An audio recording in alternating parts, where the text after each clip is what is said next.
신령한 복 우리에게 주시되 복받아라 라는 제목으로 오늘 말씀을 나누겠습니다. 옆 사람 한번 보세요. 복받아라. 지금 이 상태예요. 여기서 시작하는 거예요. 여기서 이렇게 이제 시간이 지나면 졸면 안 돼요. 참 사람들은 복을 좋아합니다. 새해 복 많이 받으세요. 또 복이 쓰여 있는 많은 글자들이 우리 주변에 많이 있습니다. 복을 이야기하는 많은 문구들도 많습니다. 그러나 하나님이 먼저 우리에게 복이 필요한 존재라는 걸 먼저 아셨습니다. 생육하고 번성하고 땅을 정복할 때 하나님은 우리를 그냥 보내지 아니하시고 복을 주시고 이 땅을 정복하고 다스리는 사명도 함께 주셨습니다. 사명을 주실 때 하나님은 복을 먼저 주십니다. 복이 없이는 우리는 살 수가 없습니다. 또한 이 땅에 살았던 하나님의 많은 사람들도 아브라함을 비롯하여 많은 족장들도 하나님의 복을 받고 그 사명을 감당했습니다. 그러므로 복을 소망하는 우리의 마음은 나쁜 마음, 잘못된 마음이 아닙니다. 하나님의 사명을 더 잘 감당하기 위해 복이 필요합니다. 그러나 하나님도 그것을 아셨습니다. 신약에 와서도 하나님의 축복은 계속되었습니다. 오늘 우리에게 복을 논하는 이 말씀의 주인공은 사도 바울입니다. 사도 바울도 하나님께서 우리에게 복을 주셨다는 것을 이야기하고 있습니다.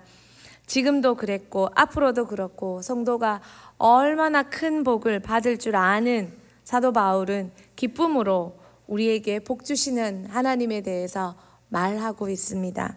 하나님 좋습니까? 예, 참 좋습니다. 하나님이 너무 좋습니다. 하나님은 나에게 여전히 변함없이 큰 복을 주시고 계시기 때문입니다. 우리에게 축복을 알려주고 있고 말해주고 있는 사도 바울은 그런데 아이러니하게 감옥에 수감 중인 상태입니다. 수감 중이면서 그가 성도들에게 복을 논하고 있습니다. 여러분, 감옥에 갇힌 사람이 우리 친구들 수준으로 수능 7등급 받는 친구가 여러분한테 와서 수능 수학 1등급인 여러분 내가 수학 가르쳐 줄까? 라고 하면 여러분 배우시겠습니까? 배우시겠습니까? 못 배우겠죠. 그런데 사도 바울은 지금 수감 중인 상태인데 하나님의 복을 말합니다. 그럼 어떤 복일까요? 차원이 다른 복입니다. 사도 바울이 지금 감옥에 있으나 누리고 있는 복입니다. 자, 그러면 사도 바울이 말하는 세 가지 차원의 복, 그 복을 함께 오늘 살펴보고자 합니다. 첫 번째입니다. 우리 같이 읽어볼까요? 첫 번째 복은 하늘에 속한 복입니다. 고난의 현장에 있지만 성도에게 고난이 없다는 게 아닙니다. 어떤 사람들은 가끔 이렇게 말하기도 합니다. 예수 믿는데 기도하는데 왜 복 준다고 했는데 왜 고난이 있어요? 힘들어요.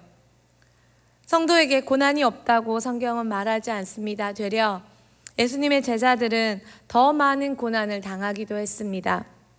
그러나 사도 바울 역시 많은 고난을 40의 가만, 매도 맞고 감옥에 갇히고 돌에 맞고 창에 맞고 또한 성도들의 습격을 받고 그런 많은 고난을 당했지만 사도 바울이 말하는 축복은 고난의 현장에 있지만 그 고난에서도 하나님께서 주시는 하늘이 주시는 평안과 확신, 이 평안과 확신을 주시는 하늘에 속한 복이라고 사도 바울은 복의 차원을 말하고 있습니다. 에베소서에서 하늘에 속한 복이라는 표현은 참 여러 차례 언급되고 있습니다. 여기서 하늘에 속한 복에서 하늘은 우리 눈에 보이는 하늘일까요?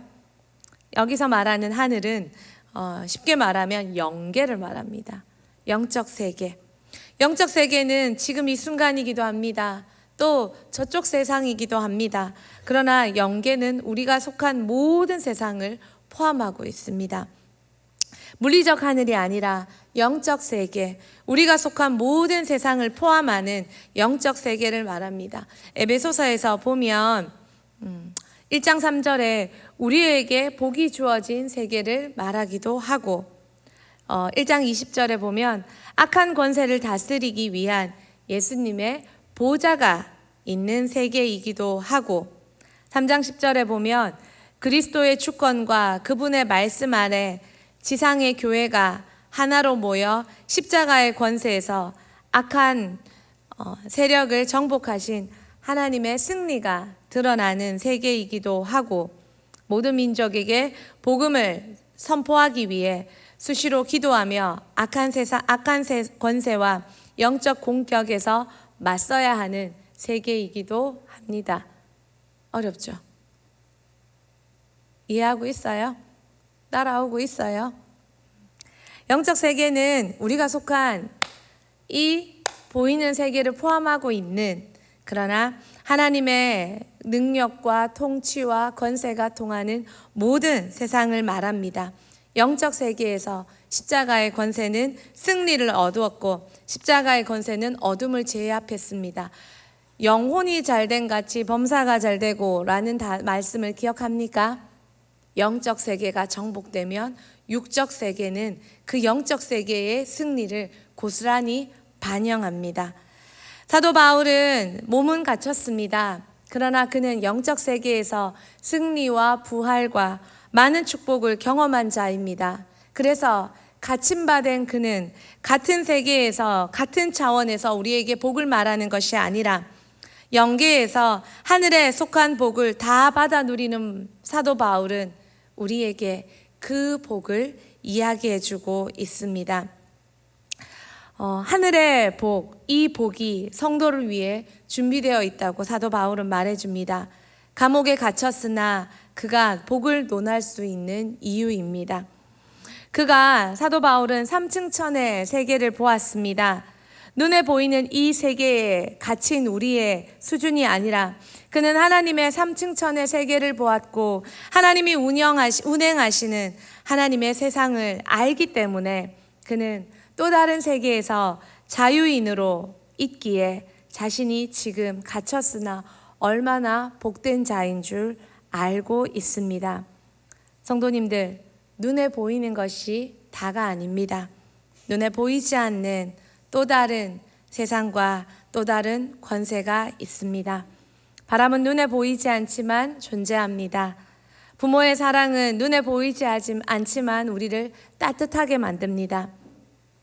우리는 눈에 보이는 세계에 갇혀 보이지 않는 많은 것을 잃어버립니다. 그리고는 아무것도 소유하지 못한 존재로 살고 있습니다. 지금 우리의 기도는 보이는 세계에 갇혀 있는 기도는 아닙니까? 왜 기도한다고 하는데 우리에겐 여전히 갇힌 증상, 인생이 반복되고 있습니까? 여러분은 정말 보이지 않는 세계에 그 하늘의 복을 누리고 있습니까?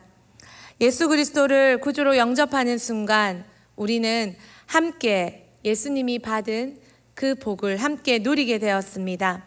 나도 육체도 십자가는 예수님을 그 십자가의 죽음으로 이끌어갔지만 예수님은 부활로 그 죽음을 이기셨습니다.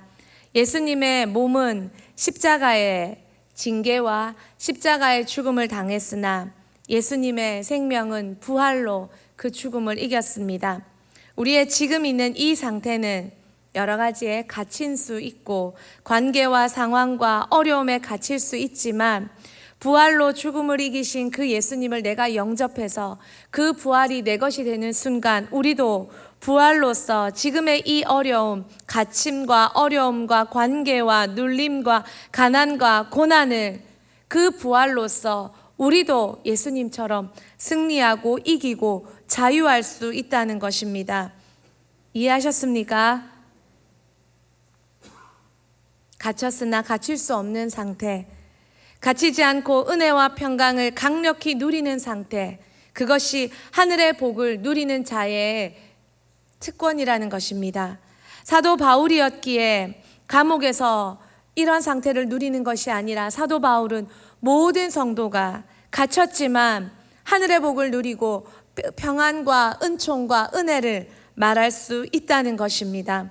성도님들, 언제까지 보이는 것으로 논하고 보이는 것이 전부인 것처럼 말하고 그 상태에 머물러서 그 상태에 매인 기도만을 주문 외듯 읊조리겠습니까?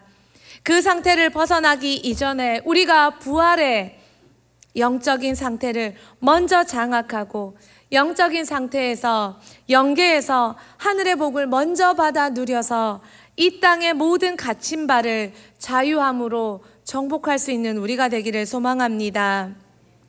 지금 내가 어디에 있느냐보다 나의 영혼은 지금 예수 그리스도의 부활에 참여하고 있느냐, 하늘에 속한 복을 누리고 있느냐, 자유와 승리, 그러므로 그 자유와 승리를 가짐으로 어느 곳에 있든지 어떤 상황에 있든지 나는 평안을 유지하고 있느냐, 이것이 정말 중요한 관건이라는 것입니다. 요한복음 8장 32절에 친구들 전산 보고 같이 읽읍시다. 시작. 너희를 자유롭게 하리라. 이 복을 받은 자는 자유합니다. 자유함으로 기쁩니다. 사도 바울이 감옥에서 쓴 또 다른 편지 빌립보서에서 그가 그토록 기쁨을 말할 수 있는 이유가 여기에 있습니다. 하늘에 속한 복, 예수 그리스도를 영접하는 순간 부활의 예수가 내게 오심으로 내가 누리는 자유와 승리의 복이 되었습니다. 옆 사람에게 고백합시다. 복 받으십시다. 하늘의 복을 받으십시다. 그 복으로 어떤 상황에도 자유하고 승리하고 평안하고 기쁜 우리가 되기를 소망합니다. 두 번째 복입니다. 두 번째 복은 모든 복입니다. 성도들은 다른 사람이 받은 복을 부러워할 필요가 없습니다. 왜냐하면 이미 그리스도 안에서 모든 복을 다 받았기 때문입니다. 하나님께서 우리에게 주시는 복은 모든 복입니다. 하나님은 각 성도에게 무엇이 필요한지 아십니다. 그리고 그 성도에게 꼭 필요한 모든 복을 다 주십니다. 따라합시다. 신앙은 비교급을 넘어서게 한다. 참 많은 사람들이 비교급에 갇혀 괴로워합니다. 자는, 저 집은, 저 집 아들은, 저 집 남편은, 저 집 사람은 가인이 아벨을 왜 죽였습니까? 비교하다가 죽였습니다. 그의 예배는 실패한 것 같은데 아벨은 하나님이 아벨의 예배를 받으시고 하나님의 축복을 받는 것 같았습니다. 시기와 분노와 미움과 증오가 그의 마음에 들끓었습니다. 그리고 그는 급기야 극단의 선택까지 하게 됩니다. 죄는 서로를 비교하게 만듭니다. 그러나 복음은 비교를 넘어서게 합니다. 하나님께서 예수 그리스도를 믿는 순간 우리에게 각자에게 주신 복이 가득합니다. 그렇기 때문에 비교할 이유가 없습니다. 비교할 이유가 사라집니다.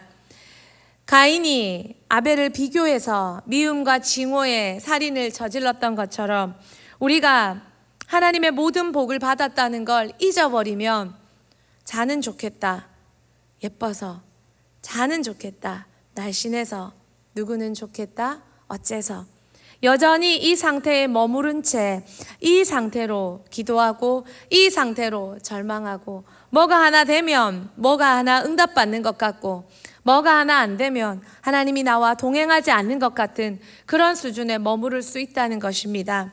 우리 먼저 나부터, 네가 아니라 나부터 수준 높은 하나님 주신, 내게 주신 모든 복을 내가 먼저 누려야 합니다.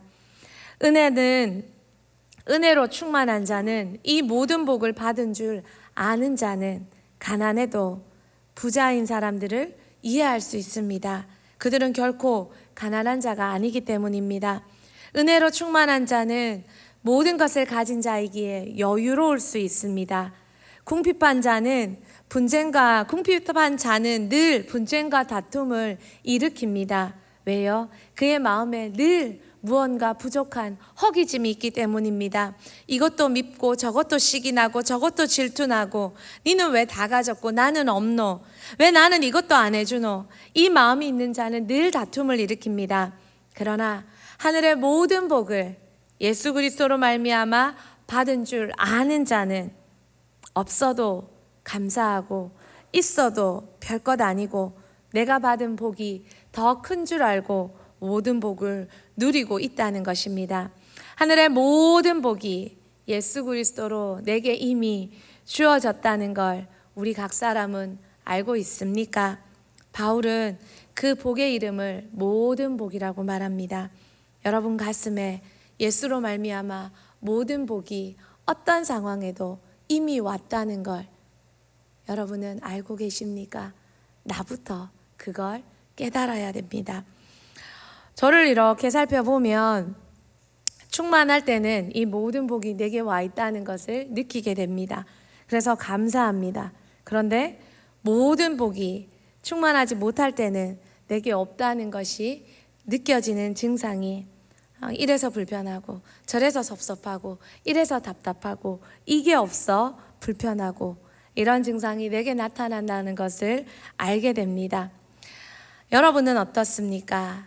여러분은 어떻습니까? 정말 그것이 없어 우리가 불편하고 힘들고 어려운 것일까요? 내가 하나님께서 주신 복의 모든 복을 내가 발견하지 못하고 누리지 못함은 아닐까요? 나부터 그 복의 가치를 알고 그 복의 전부를 알고 그 모든 복을 나부터 먼저 누리면 나로 말미암아 그 모든 복이 내 주변에 흘러갈 것입니다. 모든 복을 함께 누리는 우리가 되었으면 좋겠습니다. 우리는 예수로 부족함이 없는 자입니다. 이 말은 예수로 나는 모든 복을 받았기 때문입니다. 제가 가끔 농담으로 이런 얘기를 합니다. 뭐 남편도 있는 사람이 극하노. 그렇게 말하면 남편 때문에 힘든 사람은 가라라고 합니다. 그 남편 그렇게 좋아서 그렇게 말리는데도 연애했는데 이제는 그 남편 때문에 죽을 것 같습니다. 왜 그렇습니까? 남편도 자식도 뭐든 다 복의 차원이 아니기 때문입니다. 우리의 복은 우리를 갇히게 만드는 이 땅의 차원이 아니라 가족이든 남편이든 자식이든 물질이든 갇히게 만드는 이 땅의 차원이 아니라 하늘의 차원, 그리고 하나님이 주시는 모든 차원이라는 걸 우리부터 눈 열어 알기를 소망합니다. 마지막 복, 그것은 같이 한번 읽어보겠습니다. 사도 바울이 말하는 복, 그것은 신령한 복입니다.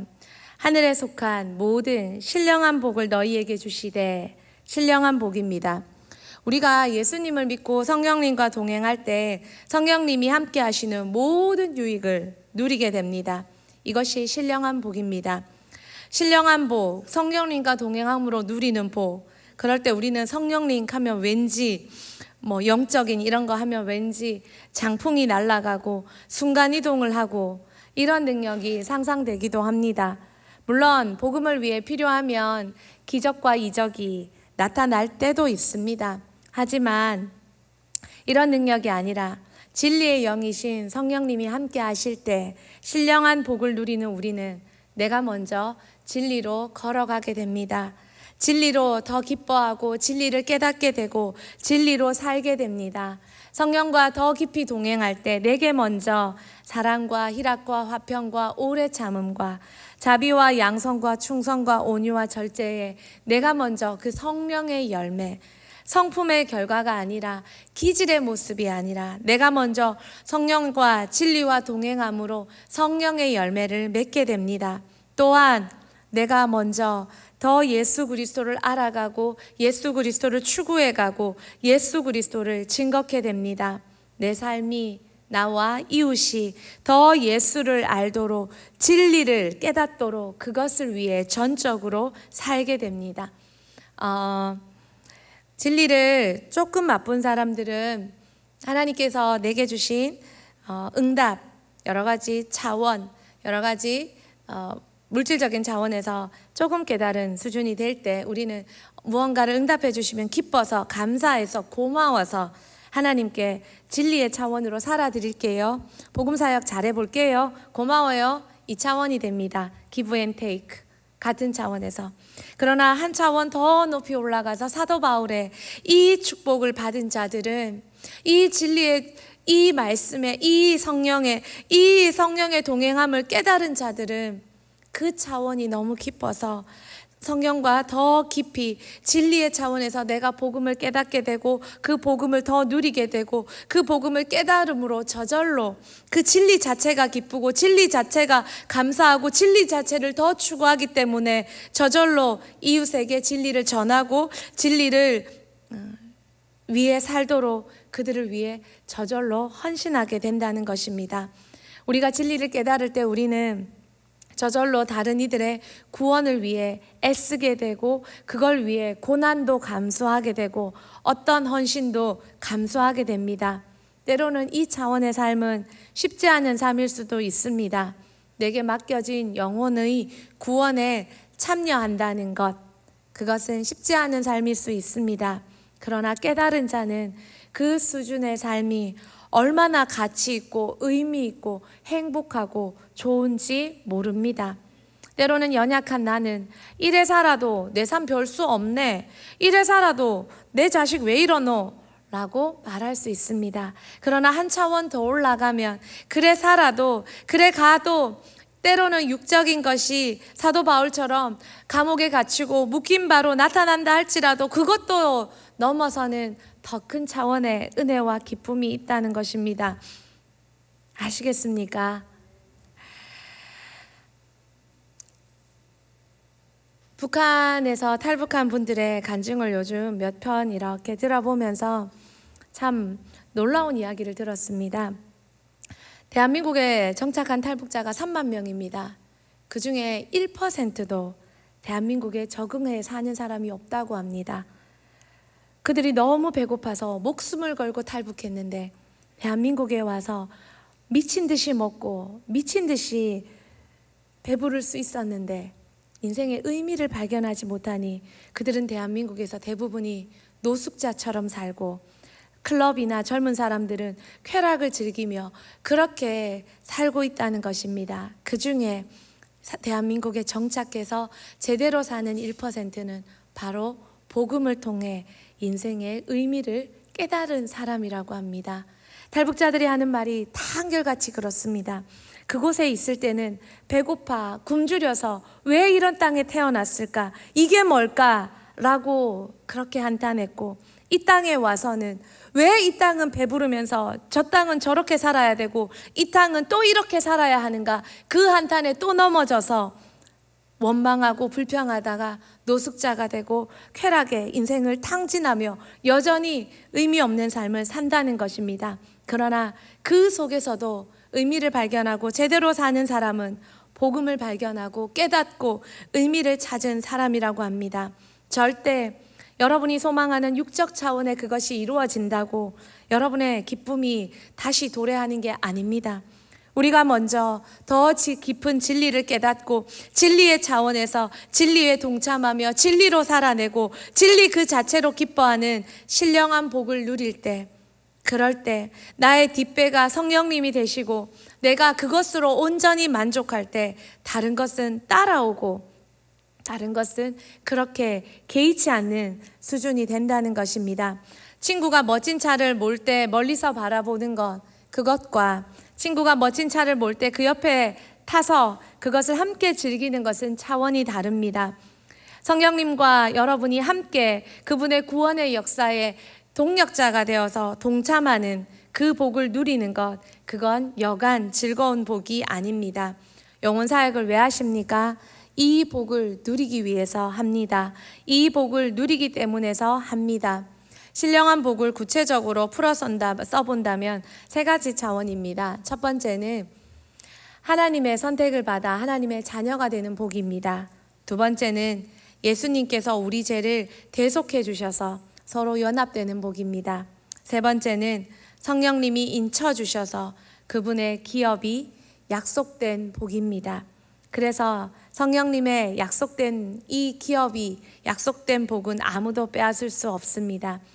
우리가 이 신령한 복을 충만하게 받아 누릴 때 이 복을 추구하며 다른 이들도 내가 맛본 이 복을 받도록 도우며 살게 될 때 많은 사람들이 넉넉한 우리 가슴에 안겨 우리로 이 복을 함께 누리고 함께 질문하며 나를 따라 함께 그 복을 살기를 소망하는 진리의 전파자가, 진리의 전수자가 우리 자신이 되어 있는 것을 보게 될 것입니다.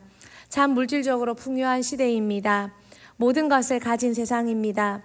지금 내게 주어진 게 너무 많습니다. 그런데 이전보다 더 많은 우울증 환자가 많습니다. 사람들은 정말 작은 것으로 너무 많이 불안해하고 분노해하고 아파합니다. 그런 현대인들에게 사도 바울은 감옥에 갇혀서 성도들을 향해 말합니다. 복 받아라. 하늘에 속한 복을 받아라. 모든 복 받아라. 신령한 복을 받아라.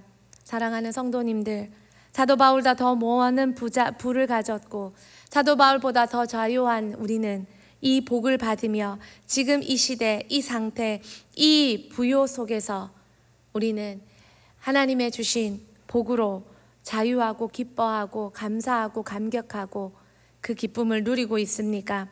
세 가지 복을 경험한 자는 감옥에 있으면서도 자유하고 모든 것을 빼앗겨도 기뻐하고 아무 것을 가지지 않았어도 부요하고 사람들의 도움을 바라는 게 아니라 되려 감옥에 있으면서 사람들의 도움이 되고자 축복을 그곳에서 이야기해주고 있습니다. 그가 소유한 복이 너무 크기 때문입니다. 고린도전서 7장 7절에 이렇게 말합니다. 같이 읽겠습니다. 사람이 나와 같기를 원하노라. 그러나 각각 하나님께 받은 자기의 은사가 있으니 이 사람은 이러하고 저 사람은 저러하니라. 사도 바울이 자기처럼 되기를 원한다고 말합니다. 여러분 자녀에게 사도 바울처럼 되거라 말할 수 있겠습니까? 복 받으십시오. 하늘의 복, 모든 복, 신령한 복. 이 땅에서 많은 것을 가졌다고 자랑하지 말고 이 많은 복을 누려서 불안하고 우울하고 이 아픈 현대인들에게 나눠줄 수 있는 우리가 되었으면 좋겠습니다. 아울러서 우리부터 이 복을 받아 누리는 넉넉한 우리가 되기를 소망합니다. 같이 찬양하겠습니다.